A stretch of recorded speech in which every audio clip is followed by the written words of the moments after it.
Well, we're here at the ECR Global Poverty Summit to look at and bring together a number of different local community projects from across the world. These projects are incredibly innovative, and what they do is that they see a problem in their community and they don't wait for government to tackle the problem, or they don't wait for a large NGO. Local people with a real passion get together and tackle the problem in the heart of their community.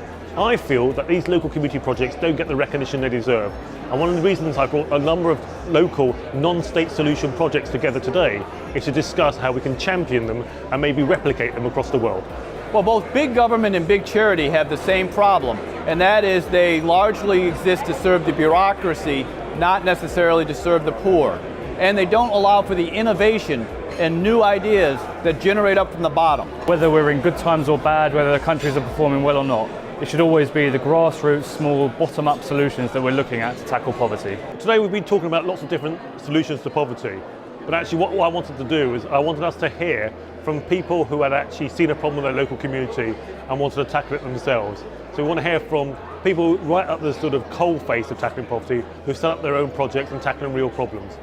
I support the premise of this conference, that we should not just rely on states or even large NGOs to solve poverty. Instead, we should also take responsibility ourselves. Our goal is to empower people to stand up and live up with their own choices, but in self-dependency. I was really delighted that Mike Tanner from the Cato Institute agreed to be our keynote speaker. His research on the impact of policy on poverty has really helped to shape the discussions of today. If we simply concentrate constantly on how can we make poverty less miserable, and not on how can we generate more success, more prosperity, more independence, more freedom for every individual, are we really succeeding in fighting poverty?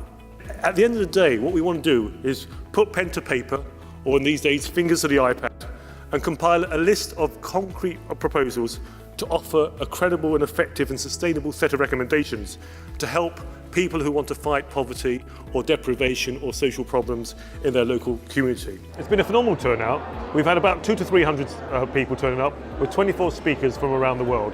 And they're involved in projects ranging from studies of policy on poverty to work with children and the homeless. There are also 12 stalls here at the event, because I wanted to give people the opportunity to discuss the ideas being presented here in more detail and to highlight some of the work that they are doing in local communities. The conference is all about sharing ideas too. Our task is to provide clearly defined action steps for community organisations, philanthropists and others who wish to tackle poverty and exclusion in their local communities in order to reduce poverty in Europe and around the world. The key is to work with young people who are at risk of falling into poverty and to help build their emotional character. The anti-poverty efforts internationally has failed because it's been parachuted in by professionals in government into communities with the expectation that it will change. The point that he was making is that it should be just the opposite, that real change comes from within the community suffering the problem.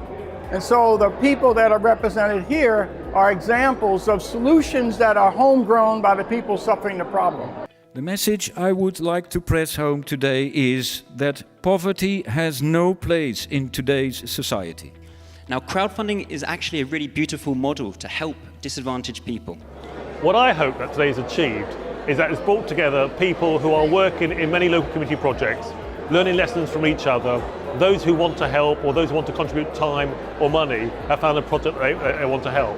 But I also hope that it's inspired people who see a real problem in their local community and want to do something about it, whether that's a community in London, in the UK, in Europe, or anywhere in the world. We are promoting micro-entrepreneurship to give people the skills they need to succeed on their own. We can bring people together who've solved problems with people who want to solve problems, bring people together who want to donate money with people who want to receive money, people who've got skills who want to offer skills and advice with people who want to receive those skills and advice, and we can help change our world for it to be a better place, community by community.